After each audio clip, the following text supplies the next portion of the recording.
You guys are a crazy bunch of people. We love it. Oh my gosh, it's just so hilarious. Welcome to the best part of the week with Hannah Rae. You're full of it. And Bob. Yes, it's true.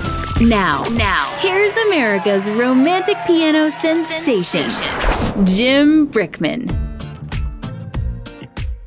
So it's time to celebrate 25 years since the first album, No Words.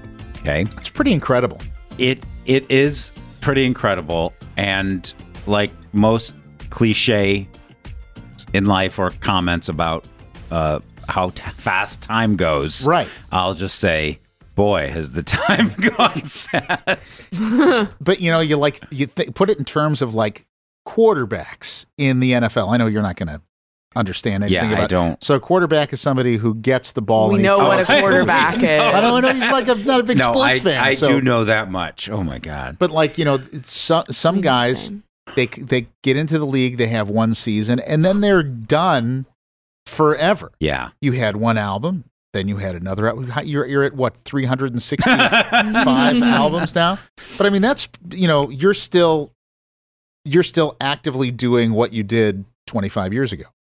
You're still that's an accomplishment, especially in this industry, right? Yes. Like think of like somebody like Tommy Two-Tone, who had that awesome song 8675309. Now he's like a science teacher. Really? Yeah.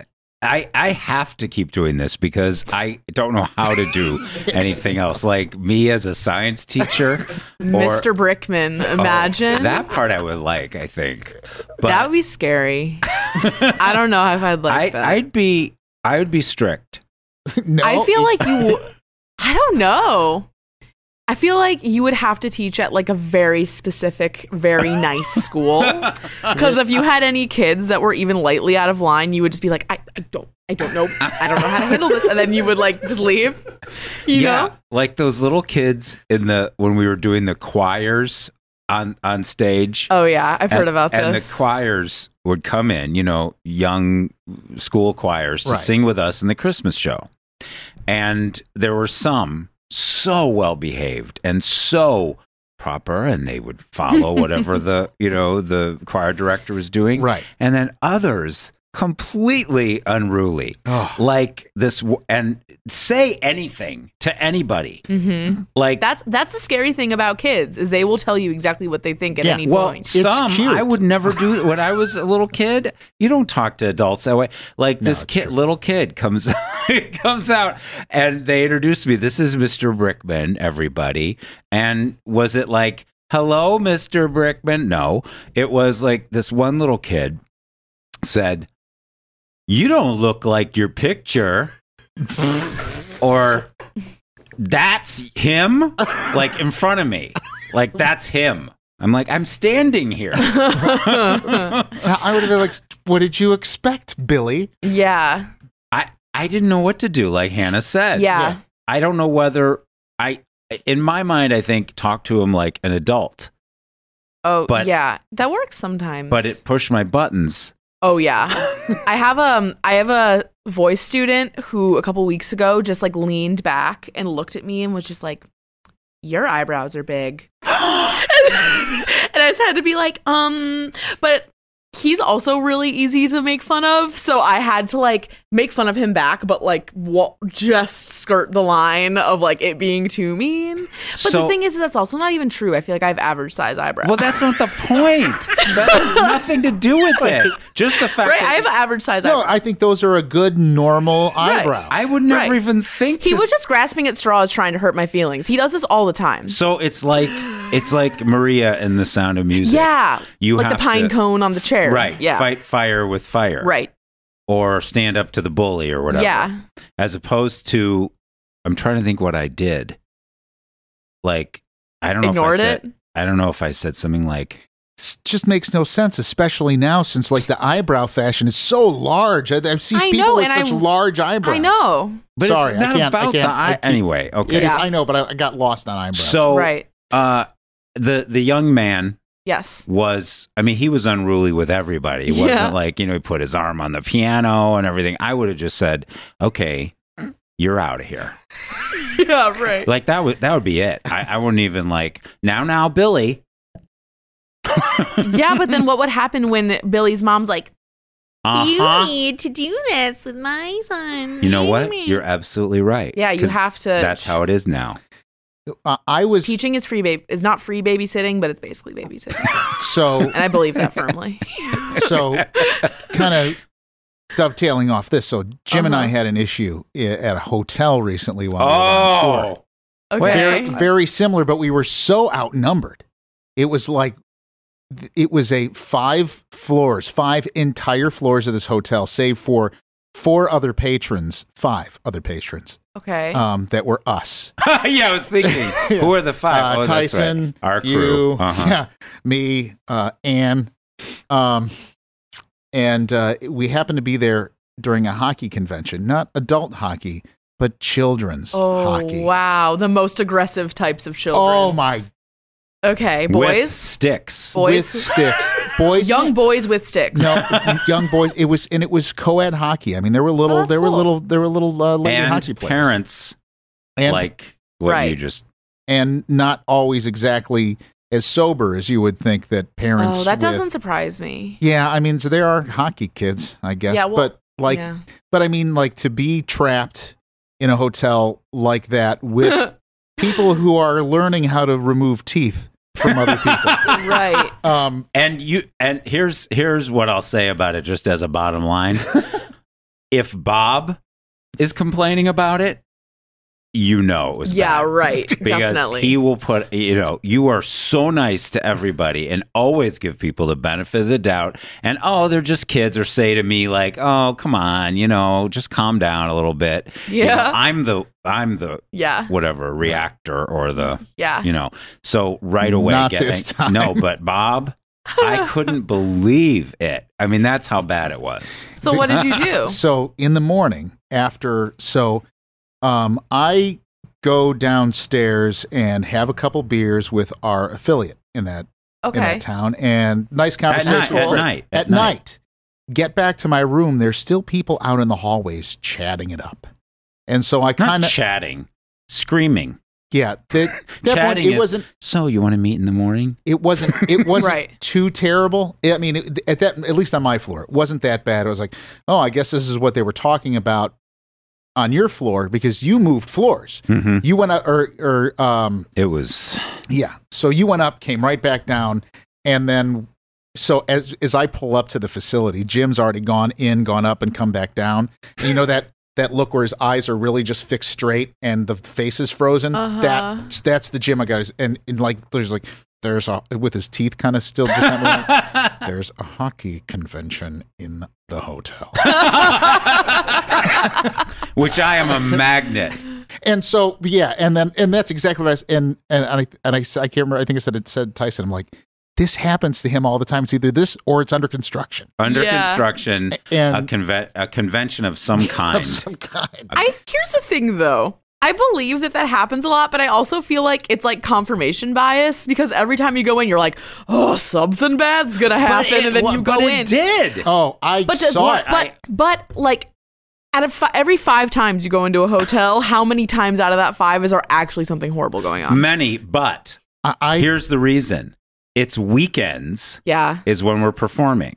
So that's when these groups Mm-hmm. descend So the conventions. Yeah. on the Hampton Inn, the Hilton Right. Garden It's also Inn. where you're staying. Right. Yeah. Well, I don't know. Probably at the Ritz-Carlton they wouldn't have a. Guessing Right. the hockey league attack would not be there. yeah, but so initially when this happened, I kind of felt that was like, this is. Oh man, this is going to be bad for Jim. I don't know how he's going to handle it. Thinking that, You'd be the cool guy. I'm going to have a couple of beers and I'm going to sleep really good. Yeah.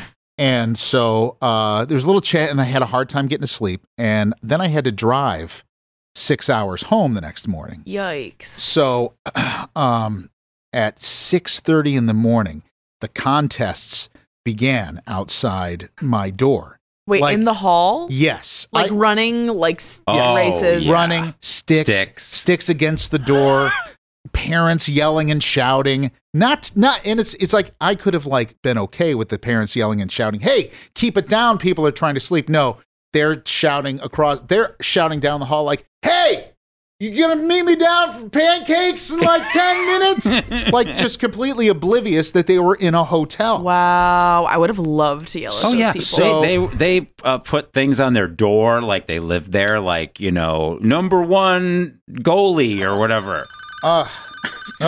Stand by for just a second. I'll take this phone call. Jim Brickman Show. This is Bob. Can I help you? I'll buzz you in. Oh, jeez. So for those that don't know, so this phone that we have in the studio here, it's the studio hotline. It's also the door buzzer. So right. Sometimes it's Barry Manilow or Tricia Yearwood calling or Steve Perry, and sometimes it's UPS. Which is the case right now. Yeah. Okay. So the phones in the room weren't traditional in the sense that they were wireless, and my battery was dead. So I couldn't even get the phone to turn on to call the front desk to be like, "Do you mind sending an army of people up here to tell these people to shut the blank up because I'm trying to sleep?" Yeah. So I finally got the speakerphone to work. I'm like, "There's an awful lot of noise up here. Could you please bring me up some earplugs?" Because I really felt like the battle would be useless because there were so many. There was no way that a hotel security person was going to be able to handle it. So I thought maybe earplugs would be the best solution. So. But why should you have to?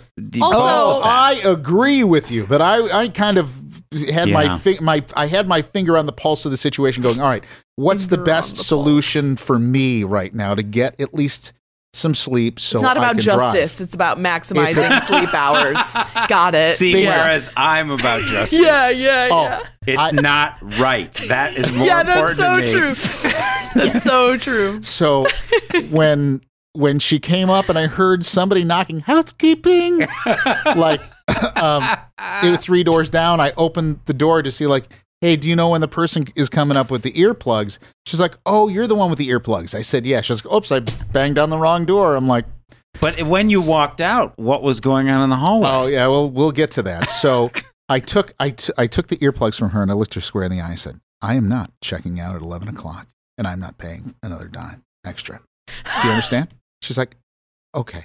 And then I shut the door. I put the earplugs in and attempted to go to sleep. But what it helped all like the high frequency conversation stuff. What it didn't help was the jumping, the banging, the explosions, the rumbling. I don't get why you wouldn't just embrace your initially intimidating exterior. Exactly. Walk out there and just yell at them. See, and if I saw Bob walk out of a room, not knowing him. Yeah, right. And the facade. Exactly. Yeah. I would be scared to death if I were a kid. Yeah, Not especially like if you were a kid. Yeah, if I saw him, I don't and get especially why if you didn't talk and you just came out. I forgot. Yeah. I forget that even exists. Even though I had one of the very early apartments I had was a flat roof, and it was like 4 apartments in one building. There was a flat roof, and kids would get up there constantly and run around. And like, this was when the kids were like little, they're sleeping. So I climbed up this tree. I'm like, "Hey, you get down." And this one kid goes, Exactly. That's what I mean. And so you're in your shorts or whatever, walking out. And, like, honestly. Yeah. Yeah. So I would think, Yeah. but it didn't work. No, it didn't work. But you didn't try. And he did. But you were probably like, guys, could you please consider as I'm leaving, I'm checking out. And that's when the real congregation was happening outside. And he's like, "Oh, he looks like he likes us right now." And I set my bags down. I looked at them and I said, "Actually, no, I don't like you." I said, "This has been horrible. This has been it's been really terrible. You want the honest truth? I've been trying to sleep in there for hours. I got to drive for 6 hours. So no, this wasn't great. Good day to you." Good day to you. Did you actually say that? And then I walked off and realized I'd left my phone in the room. Oh no! So I had to walk back through them, check in. But again, I would have been scared. It's not, because of course, should I tell my secret? about how I deal with the hallway situations when there's slamming and running and talking? I mean, I don't know how you handle it. You haven't heard? So I mean, I can guess. Here, I don't even know if I should give this away in case somebody sees me do it. It kind of works. I know what it is. Who cares? Yeah. So when this happens to me, which I did try also, and it kind of worked. So I open the door really slowly and I walk out and I go, I'm so sorry. My baby is sleeping. I just put her down and she just went to sleep. Would you mind? Oh, God. Because bring a baby into it and then everybody calms down because let's not wake the baby instead of like it's just inappropriate to be making noise at all. And then it's okay. Here's your second. If you're being quiet because it's a baby. Right. So it works. It does work. And if it doesn't work, then have yourself a backup doll and a stroller that you wheel out with also a machete or something. Like so, then they think you're like the baby is a doll. This guy is insane. And then they all go in. Yeah. So I think the idea is to look crazy. Maybe I'll try crazy next time. Yeah. You could do that pretty easy. What? Huh? What's happening? That would work. With a large knife and like a hunk of cheese that no one would eat. A hunk of cheese? Yeah. That just no one would eat. Or maybe slice up some summer sausage. Just something that is showing the knife in active working. Yeah. I don't know. Let's not be violent here. We're not being violent. We're being fake. No. We're not saying to be violent. We're just saying that because we would never actually be violent. We just need people, like you said, I need to take advantage of my visage a little more. Yeah. Totally. Yeah. So you're saying Jim's like don't if it was Bob, the key to you is don't speak. Oh yeah, you're right. Yeah. The key is I'll throw that key out. It will never happen. Yeah. I don't know if I can ever use that one. Do you have a tattoo? No. No, I haven't decided. I think we talked about this. Well, let's try like 5 different things next time. Yeah.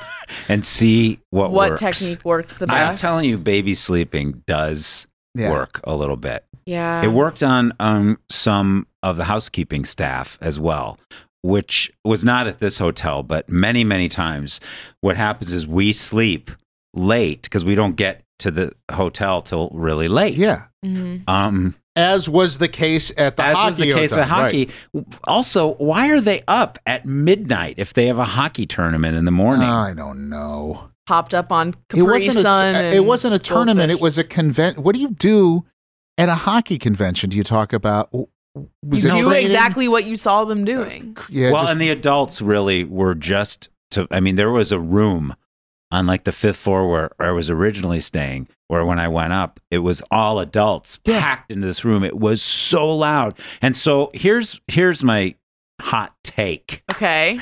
What is it? What's your take? My take is that's fine. Have your convention, do it.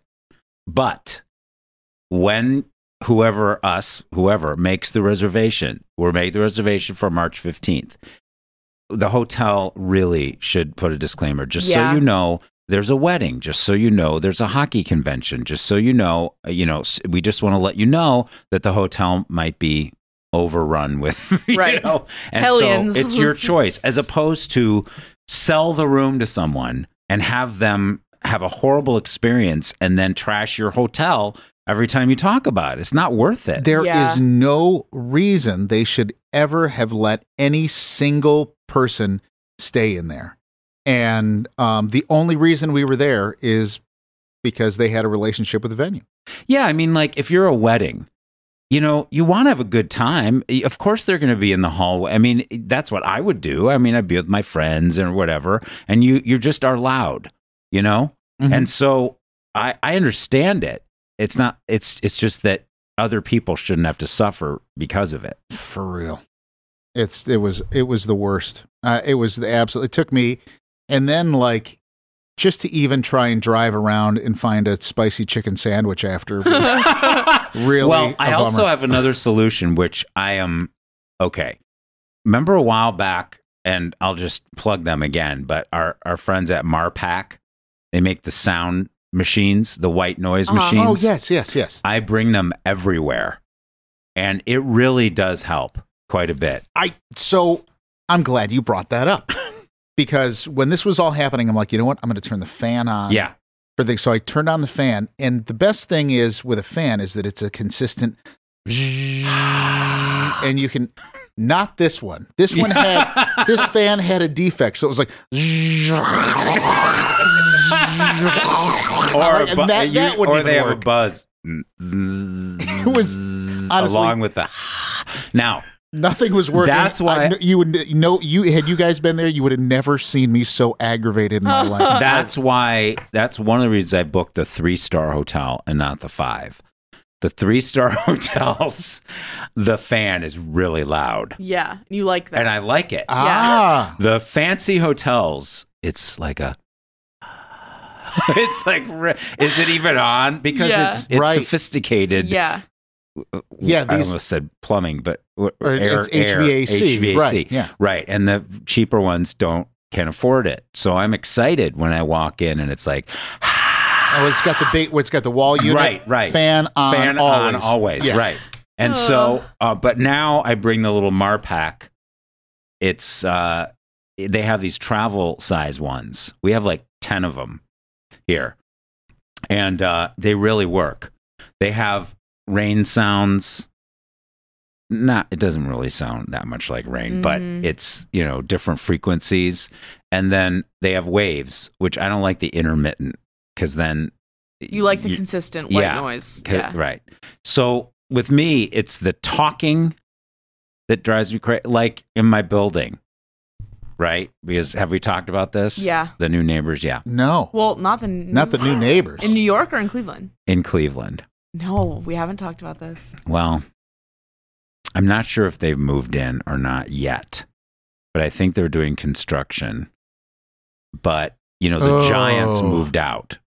Okay. Above, right. above me. They sounded like Giants, or they were legitimately medical giants. They sounded like giants. I've never met them. The likelihood of Jim having met these people is very, low. Like in Northeast Ohio, there's a historical context of actual giants living here. So it's true. The people in the building seem really nice. And I was thinking of having a party. You should have a party. Because I don't think anybody does that anymore. It's not like Melrose Place where they're all friends, You want to have a building-wide party? Yeah, but I don't know if everybody would come, or they just look at it and go, a party? No, I bet people are like, I think that Jim Brickman lives in the building, but I'm not one of them knows. Sure, and then they'll come because they'll be curious. Yeah, curious to see what does how the piano sensation now. lives. Yeah, one of the things I've heard about the people above me who are moving in is that they're older. Which I'm very excited about because older people mean quiet shuffle more than yeah. But then they put on their slippers more. Yes, I think. Yeah, but then that increases. They shush. They don't shmush. The trade-off of that is the increased likelihood of ambulance visits. I thought you were going to say that the level of the TV is louder. Yeah, that's true too. Yeah, but I don't mean old people. I just mean your age. That's so funny. I don't want to get into that right now, but I'm sure they're very nice. And I really am thinking of sending out an email like, hi, everybody. If you ever need to borrow sugar or, I would love to meet you or whatever. Wow. This increased goodwill toward men from Jim Brickman. Part of it is selfish. Why? Well, it's like I was saying, I think on the last episode with the baby crying in the row behind you. It's the same theory. That if you know the people and you're nice on the surface, if you get on the airplane, I think we talked about this, but I'll just remind you, and there's a baby behind you, when you walk on the plane, you're like, oh, so cute, everything like that. I love how your love of babies is so fake. Any even kind of gesture towards babies is you just like, Oh, it's so. Well, I'm embellishing. embellishing. Oh, I've seen you do it in real life. Yeah, but so let me ask you this because I'm curious. Is it like one of those things where did this? It's almost like a phobia of babies and children. Well, where did this begin? Hold on 1 second. Yeah. Okay, it's what I call the diffuser. It's a little bit like the baby sleeping. It's the same kind of thing. Oh, he's so nice, as opposed to like the angry man coming out of the door of the hotel. Yeah, rah, rah. If you're like, oh my baby, oh, aren't I a nice person? Because I have I'm considerate of a spoonful of sugar. Right. So helps the diffuser is I know that this is going to annoy me during the flight. It's just going to. Yeah. Although babies aren't as bad as toddlers because they don't jump. I got rocked by a toddler recently on a plane. It was horrible. Yeah. Yeah. It's because they're more jumpy and right. Also, babies scream, but then they stop. Right. And they're also asleep for a lot of it. Right. Yeah. This toddler was behind me a couple weeks ago, and the mom the whole time was like, Jonah, you can't do that, Jonah. And then Jonah keeps kicking my seat. And I'm like totally, because of who like the way that Bob can intimidate people, like with his outer shell, like I can just mess with kids because of who I am. Teach me. Well, I also like kids, so it's different. Oh. But like I will crane around and like glare at a kid because I can get away with it. I do that. Yeah, but you're scary when you do it, whereas I'm just kind of like, who's this goofy gal, you know? I don't get What's the face? I don't know. It's How really is it it's more like goofy? connecting with the kid and being no, not but like scarier than that.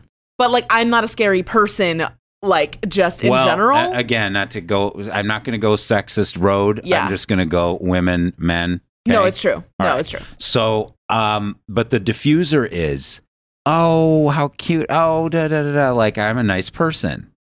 So that way, when I'm a nice person. Yes. Mm-hmm. That way, and I'm not. Of course, I'm a nice person. I'm just saying that in that situation, you're better off, I believe, in connecting with them first to show that you're just not the mean man in the next row. Yeah. So if you connect, and not even too syrupy. I'm just saying, hi, how you doing? Just a little bit, just a human standard some connection hi that doesn't person. make me inhuman by being the mean man in the row ahead. Yeah. Because they know their kid. I mean, I would think some don't care, but a lot of people do. They understand that other people might be bothered, but they don't say anything like, I'm so sorry, I understand, which I think they should. But yeah, I think that would, even if the situation doesn't change, then there's like they're almost trying. Like they're trying, and then it's almost now, even though it's their kid, you're kindred spirits because you're both trying to endure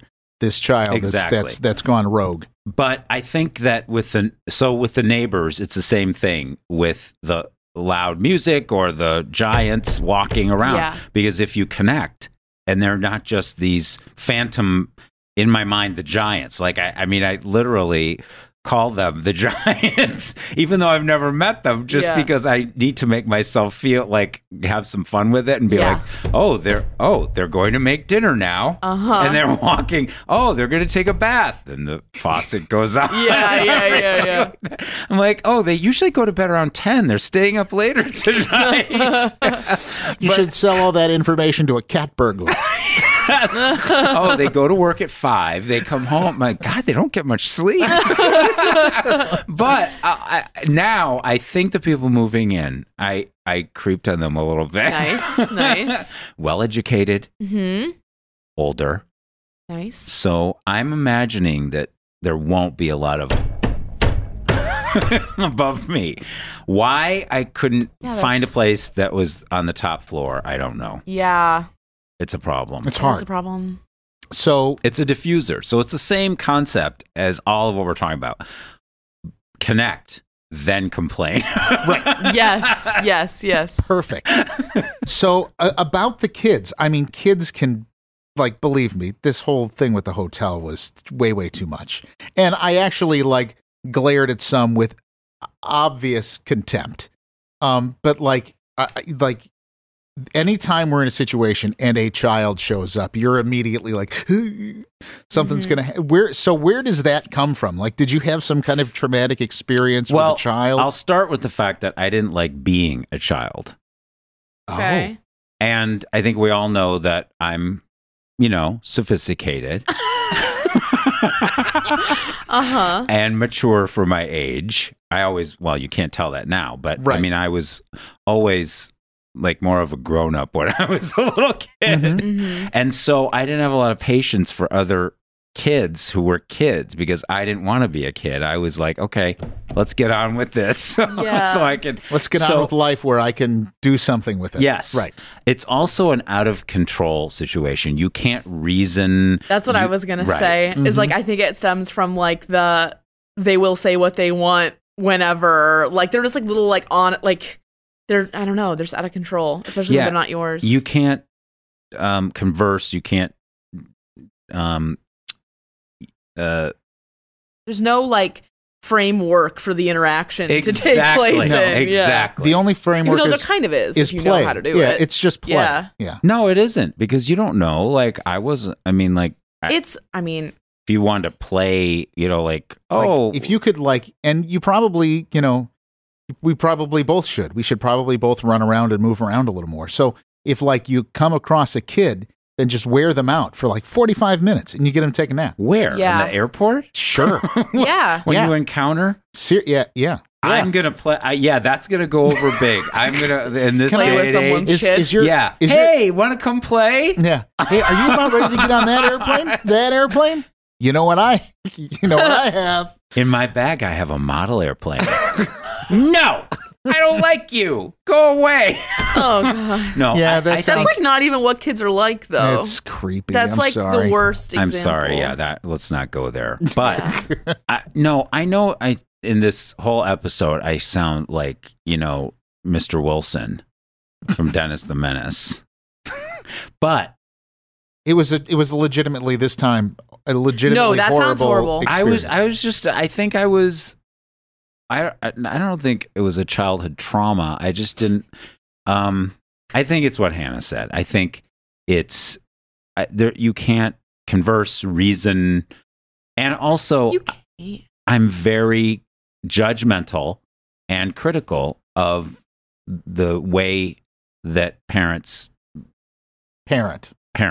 Yes. in public situations. Yes. Because I just have, I just